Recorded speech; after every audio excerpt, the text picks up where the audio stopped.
We seek refuge in God from the apostate Satan, in the name of God, the most exalted. Peace and salutation upon Prophet Muhammad and his progeny. We welcome you to our show, Quran and Today's Life. So as long as you are watching this show, you know we are talking about the things is nowadays we are involved with it in our daily life, in contemporary time, and how we can compare them with Holy Quran, or we can say, Holy Quran, what solution gives us in this regard? So, we have talked about how to behave with human being. Totally we're talking about the behavior and the treatment with people. So we would like to know, does Holy Quran say something in regard of, animals or not? Because nowadays, you see, in Western countries, they have some laws and some NGOs for this regard. So they are following, the rights of animals. So we have invited one of the scholars from the Islamic Seminary of Qom, who is called Hujjatul Islam wal Muslimin, Ziai. We would like to go to him and say salam and dig out more about this topic. Salamun alaikum, welcome to our show. God bless you, and thanks for your time. Would you have your introductory words? Yes, thank you. Bismillah ar-Rahman ar-Rahim. I would like to say hello to our audiences, and inshallah they have good time, and I wish the best for them. Inshallah this discussion will be beneficial and good for them and me and you, inshallah. Okay, sir, so far, we have talked about the human behaviors. Yes. As you heard from me. So now we're going to talk about the animals, how we have to behave with animals. Okay. So we would like to know, does Holy Quran say something in this regard or not? Would you elaborate on this? Inshallah. Of course, before answering this discussion, I would like to say that that the religion of Islam is a complete religion, and we have many times said in this program that the Holy Quran is not just the book for the Muslims, it's the book for whole the world, and it is valid all around the time, and it is not limited to just one era. No, it is abroad the lines, and it is higher than boards, and it is for every culture, for any people, for any society. So if the book is in such a case, the religion is for everybody, and the religion of Islam is not an ethnic religion for some special groups. No, it is for the world. And in this case, when a religion is a worldly religion, it should be in such a case that would be able to answer any question in any field, in any specific field. And the behaving with animals is one of the important elements nowadays we face with lives all around the world, not only in the West but in East, in every country, in each culture. For example, some people keep some pets, or some people are keeping some sheep, and some people keep some camels, some cows. So we see that it is not limited into home pets which lives in home with people. No, for example, somebody is dealing with cows. For example, he has a house for cows, and he is doing his job with. He's a farmer, you mean? Yes, he's a farmer, and so these people, does the Holy Quran and the religion of Islam has any injunctions for them or not? Does the Holy Book of the God tells anything, any recommendation for these people or not? Even if this religion is a complete religion, it must have. And I say it has, this religion has. For example, we have a verse in the chapter Ma'idah. It's I think the 6th chapter in the Holy Quran. Would you bless us by recitation of this holy? Inshallah, yes. And this is the verse 3 of this chapter. Of course, it is a long verse, and it's nearly a half of the page, but I would recite it somehow. أعوذ بالله من الشيطان الرجيم بسم الله الرحمن الرحيم حرمت عليكم الميتة والدم ولحم الخنزير وما أهل لغير الله به والمنخنقة والموقوذة والمتردية والنطيحة وما أكل السبع إلا ما ذكيتم وما ذبح على النصب وأن تستقسموا بالأزلام ذلكم فسق. I would like to finish the verse till here because it is a long verse and we are short of time. And I apologize of our audiences because of this shortage of time. But in this verse, Allah subhanahu wa ta'ala tells us some orders, some injunctions regarding the animals. And of course, these injunctions is about the edible. I mean, some eats. We can eat some meats, we can eat them, edible meats. And Allah subhanahu wa ta'ala tells us that whenever you, for example, kill a sheep or a cow by pushing his neck, and you kill the animal in such a way that slaughter the head, you mean? Almighty God tells us an injunction regarding the animals. When we, for example, somebody wants to kill an animal, it is not permissible to suffocate the animal and to push this neck and kill it. To hang them. Yes, to hang the animal. And if an animal is killed in such a way, its meat is not edible, because it's not permissible. Yes, it is not permissible to eat.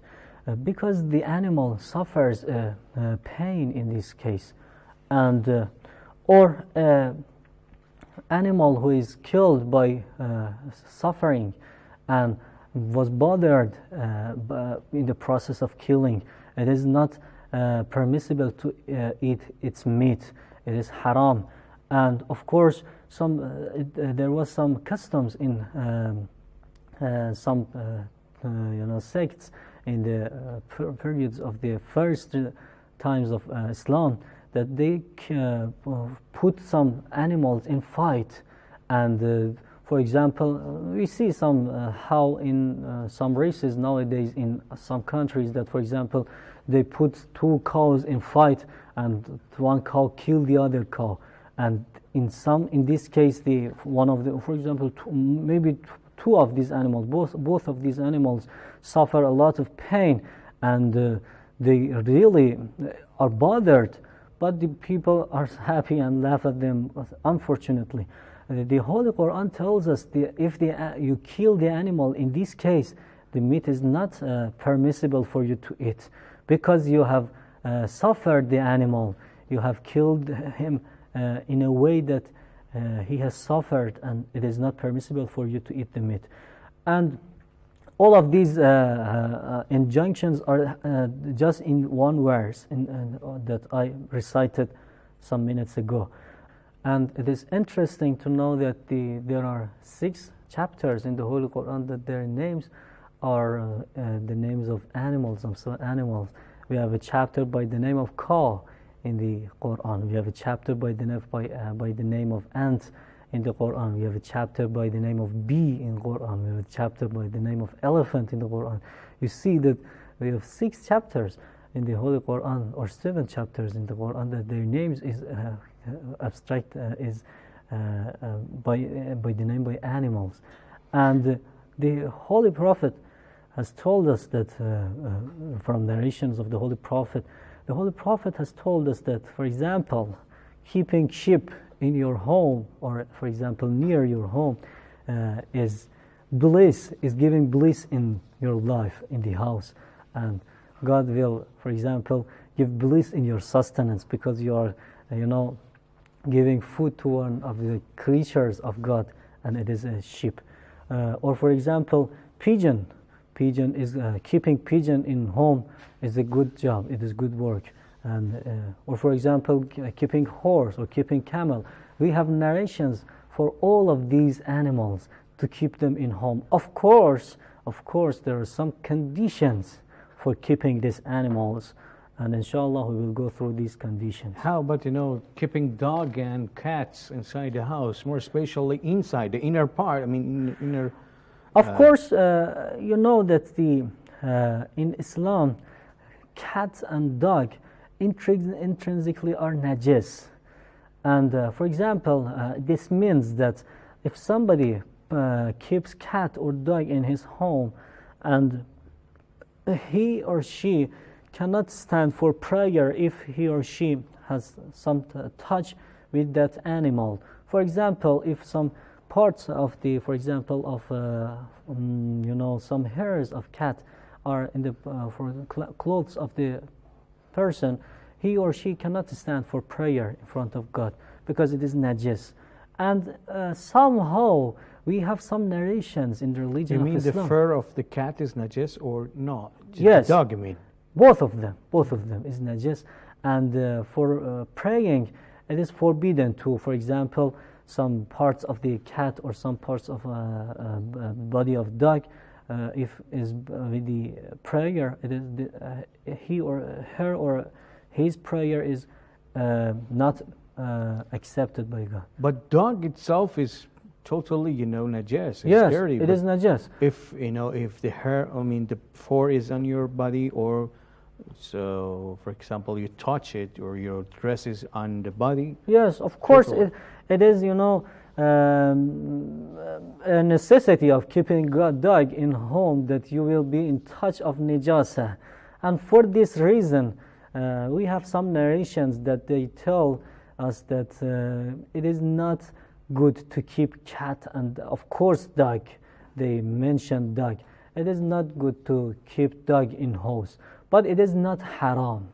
It is makruh. It means that it is in the case that the Almighty God doesn't like that, but doesn't discuss that.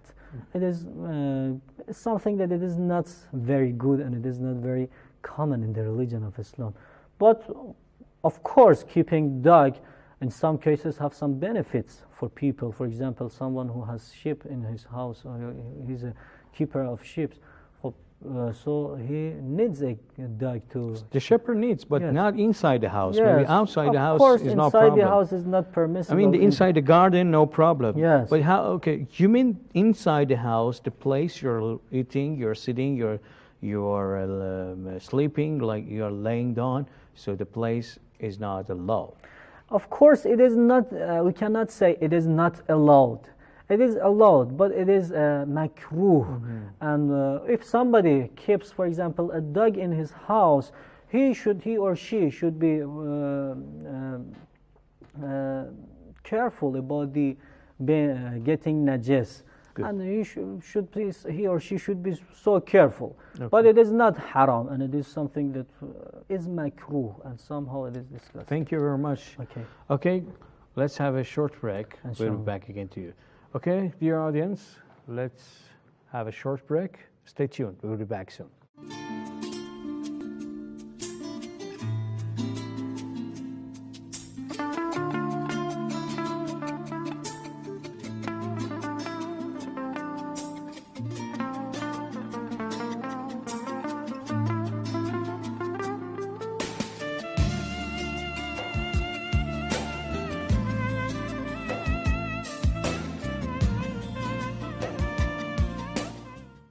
Welcome back.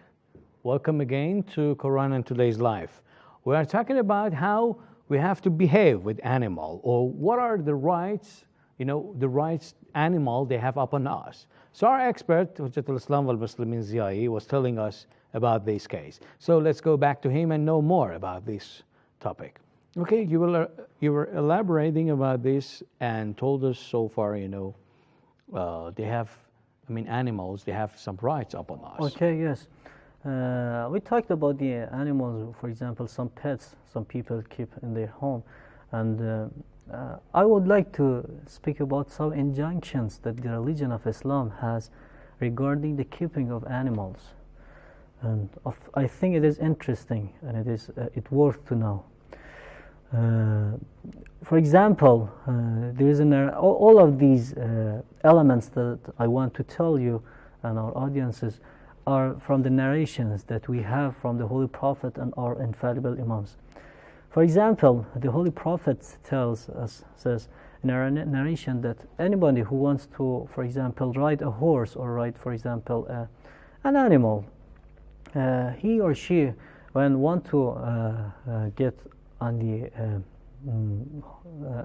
animal, he or she should say Bismillah ar-Rahman ar-Rahim. He should start the riding by the name of Allah, and it will be bless his or her riding, and he will be banned from some bad actions. And the second one is that, for example, the Holy Prophet tells us in the narration that if you ride a horse or ride an animal, you are not allowed to, for example, ride the animal for a long distance that is hard for the animal, and it make him tired.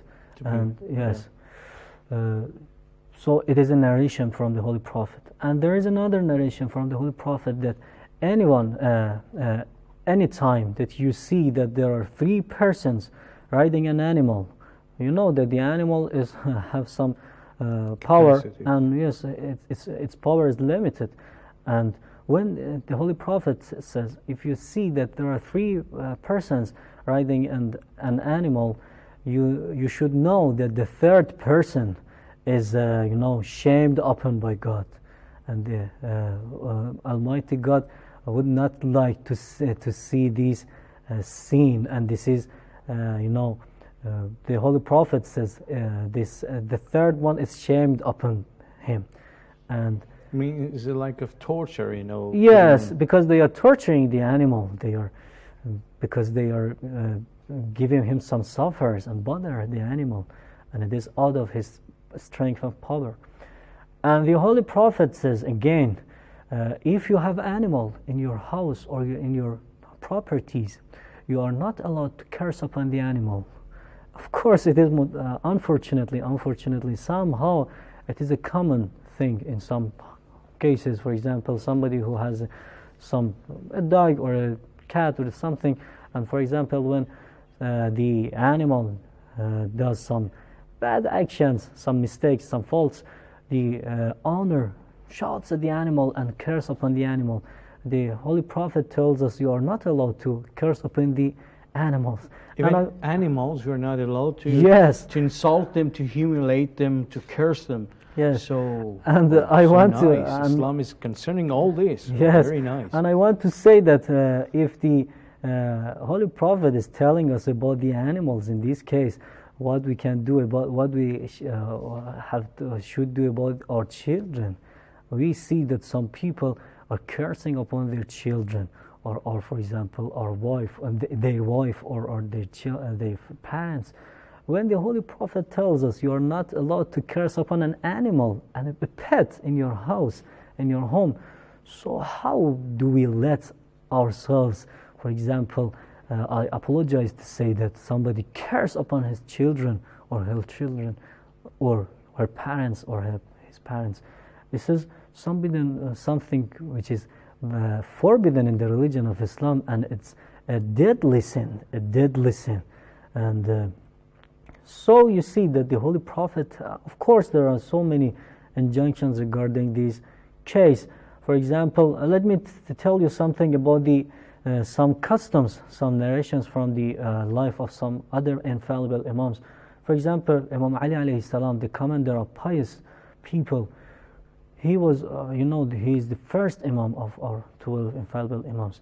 Imam Ali alayhi salam was, the caliphate for nearly 5 years, and he, in a letter to one of his, sergeants, to one of his sergeants who was the keeper of the taxes, and he was going to gather taxes from the people, for example, alms tax, zakat or khums from people.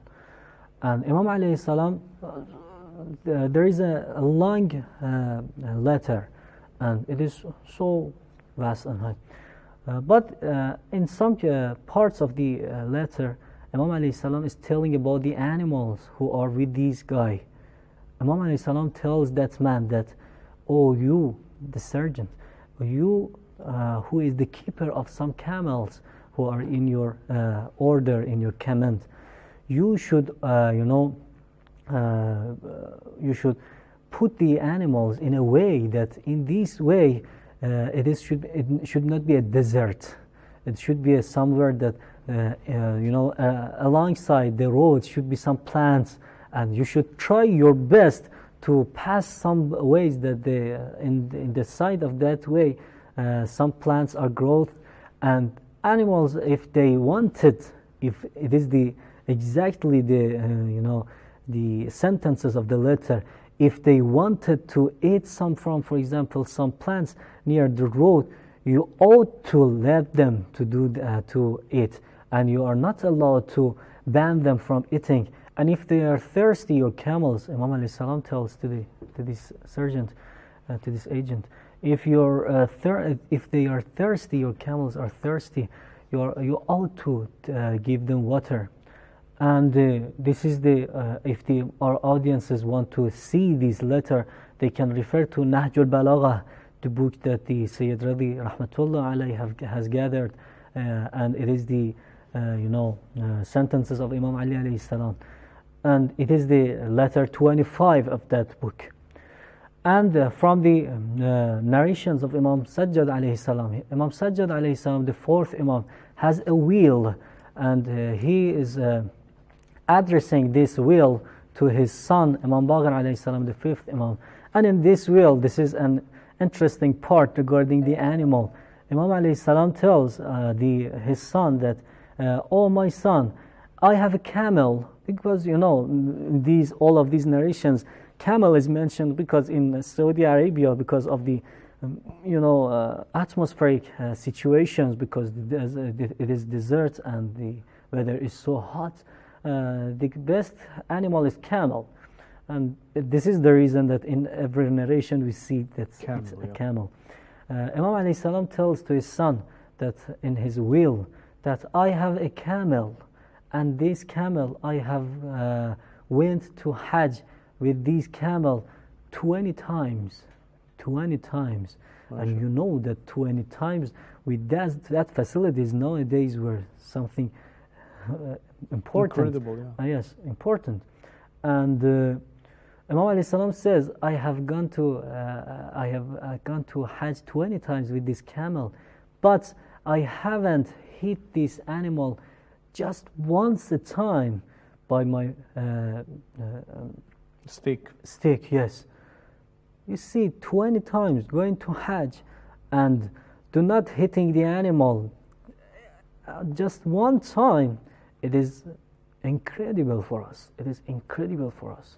These are our Imams. These are the people who ought to follow them. Mm-hmm. And these are our models. And Imam alayhi salam tells his son that if this animal dies, whenever this animal dies, please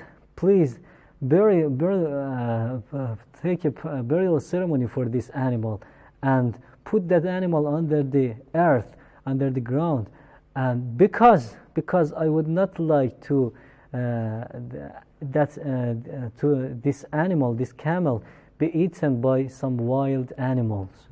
You see, an Imam, how accurate this Imam is about his camel, which, for example, was with this Imam, for example, about 20 years or 30 years. How we behave with animals and how they behave with the animals. Interesting, yeah. So how about the beating, Is it allowed to beat animals according to Islam? For example, sometimes, as you said already, for example, we're not allowed to curse animals, so that is fine. But for example, sometimes you see animals are not obeying you. Yes. Is it allowed to, for example, to lash them, to, for example, beat them? Of course, I cannot say it is forbidden or it is haram. I cannot say that. But we have many narrations. Narrations regarding that. If you want to hit the animal, you are not allowed to overhit it. In a case that the animal, for example, its bone is broken, or even lesser than that, or even lesser than that. Yes. For example, we have some narrations that tells us that you are not allowed to hit your stick in the face of animal. Oh. Because the face of animal is respectable. And we have some narrations that somebody has blinded one eye of a cow in the Medina, and Imam Ali alayhi salam was the caliphate, and Imam alayhi salam told that man, ordered that man as a caliphate, you ought to pay to the owner one part of 4 parts of the the money that you are ought to pay for a man. For example, if you, for example, blinds one eye of a man, how many money you have, how much money you ought to pay? Imam alayhi salam ordered that man, you should pay for the owner of that camel 1/4 of this money. So you see that the animal is respectable in the religion of Islam. It is not forbidden to beat the animal, but the people are not allowed to beat the animal in a case that the animal being suffered and being tortured. And of course, I just want to tell this injunction in our jurisprudence. This is so important. You see, for example, this is water. In desert, it is so important. Or somehow, for example, I'm in shortage of money, in shortage of water, and I have a few water. The religion of Islam tells us, if you have an animal with you and you are in shortage of water and you want to say your prayer, you know that we ought to perform wudu before prayer or ghusl before prayer. The Allah subhanahu wa ta'ala tells us, if you want to say a prayer and you have, for example, just a glass of water or some, and you, as an animal is with you, you ought to give the water to the animal. You are not allowed to use the water to make ablution and then to make wudu and then start prayer. No, you ought to give the water to animal, and you ought to start the prayer with tayammum, with putting your hands on the dust, earth. Yes. So Islam is so accurate and so intensive about the religion, about the animals, and about the behaving with them. Okay, thank you, sir. These things that you told me for the conclusion of this program, just I give something as a conclusion for this episode. It reminds me of something about the time of Imam Hassan al-Mujtaba. Yes. When he was sitting with his companions, he was eating, a meal, and a dog was there. So some companions started, saying, "Hey, go away," to the dog. Yes. But Imam alayhi salam, instead of insulting or getting in the way, he gave it, a little bit of, his meal, and respected the animal by giving food. Yes. Didn't disrespect him.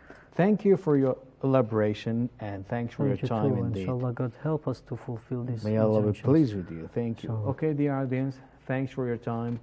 Thanks for your patience. Thanks for your patience, and I hope to see you in next episodes of this program. We have finished with this topic of behaving according to Holy Quran. I wish you the best. See you next time.